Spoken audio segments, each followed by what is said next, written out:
Here's the Pool Blaster Pro 1500.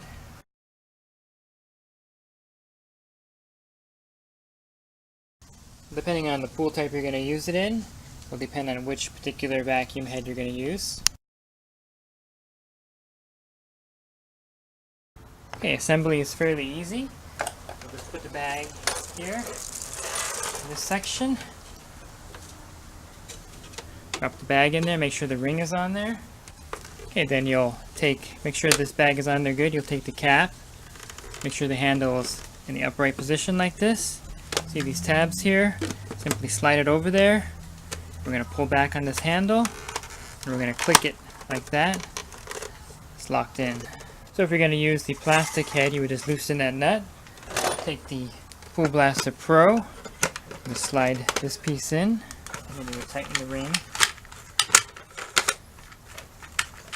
And that's locked in there.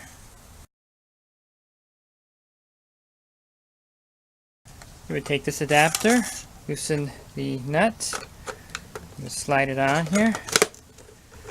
I'll go ahead and tighten it. Let me position it correctly first before I tighten it up. This is the position you want it in. You want this metal part lined up with the bottom of the body. Easier to do this with the unit on the ground. Hear that snap in there. And here's the area at the bottom where the pool pole hooks on. Here's the battery compartment. You simply lift up on this handle and you open that up, and that's where the battery goes. I definitely recommend using some lube sealant here on this O-ring. Make sure the battery compartment stays watertight. You can use Magic Lube silicone lubricant. I'm going to charge the Pool Blaster Pro battery. I'll charge both of them. The most critical thing about the Pool Blaster 1500 is the seal on the battery compartment. I showed you the Magic Lube earlier. Basically you want to make sure you have this lubed up really well. Create a good water seal. I've got it open, you can see. You hear that air when I took that off. That's all the silicone around that O-ring. You can see I have plenty of silicone lube here on this O-ring here. That creates that good water seal. And you can see that battery compartment is completely dry here. So make sure every time you open the battery compartment to change it, you have a generous amount of silicone lube on that O-ring there. So having a good water seal back there will prevent any damage to the Pool Blaster Pro. So I'm going to go ahead and use the Pool Blaster Pro here at this pool. Comes with this nice shoulder strap, so it's very easy to carry back here with all my stuff. Blaster Pool, I'm going to go ahead and use the standard vacuum head. Put it on, attach the hose, ready to go. So let me attach it to the pool pole. Go ahead and turn the unit on, and I'll submerge it.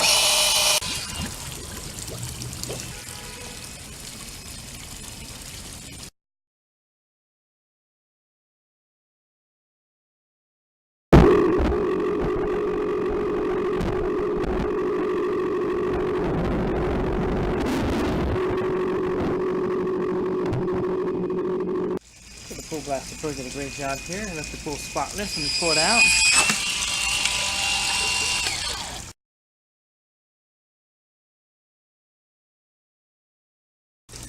Completely drain the unit here. The motor is vented. You want to make sure you drain all the water out, that way there's no damage. So in about 5 minutes I was able to vacuum this pool, and it looks pretty much spotless. You can see the amount of debris this thing picked up. Let me go ahead and open it up. You can see the Pool Blaster Pro did a great job of picking up all the debris here at this pool. And it's got the dirt also stuck in this bag. And it had plenty of power throughout the whole vacuuming. I didn't have to stop it, empty the bag or anything.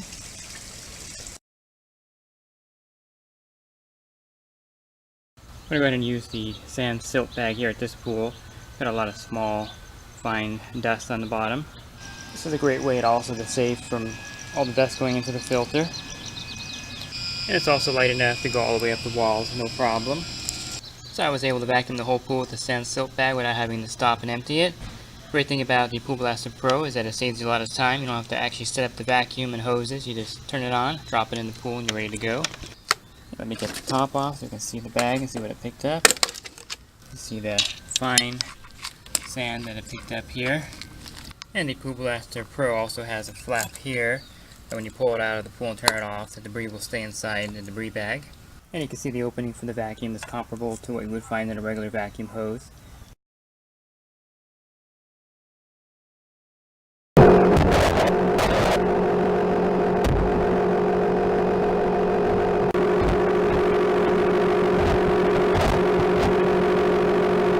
Probably the time it would take me to haul my vacuum back here, hook the hose up, submerge the vacuum, I had this whole pool clean and spotless with the Pool Blaster Pro. This is one of my ridiculous pools on my route. The decking is falling off into the pool, so every week I have chips in the pool here at this account. You can see the Pool Blaster Pro got all these chips out of the pool, no problem. It's important to keep the Pool Blaster Pro 1500 submerged underwater. So it does well on this step here. That step might be too shallow for the unit. This particular pool has a saltwater generator. Sometimes they'll produce these flakes here. You can see that the Pool Blaster Pro picked them up really well. The pool has a lot of little leaves and particle debris on the bottom. You can see from this pool everything that I got out here, which is quite a bit. There was quite a bit of leaves on the bottom and small particles.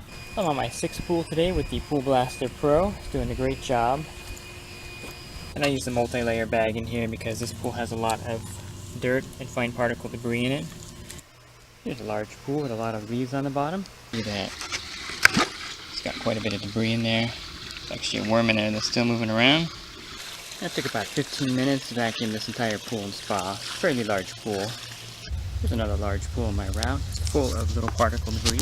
Yeah, I got about halfway there. I noticed a drop off in suction. You can see the debris bag is pretty full. So basically it's like vacuuming with a canister hooked up to your vacuum.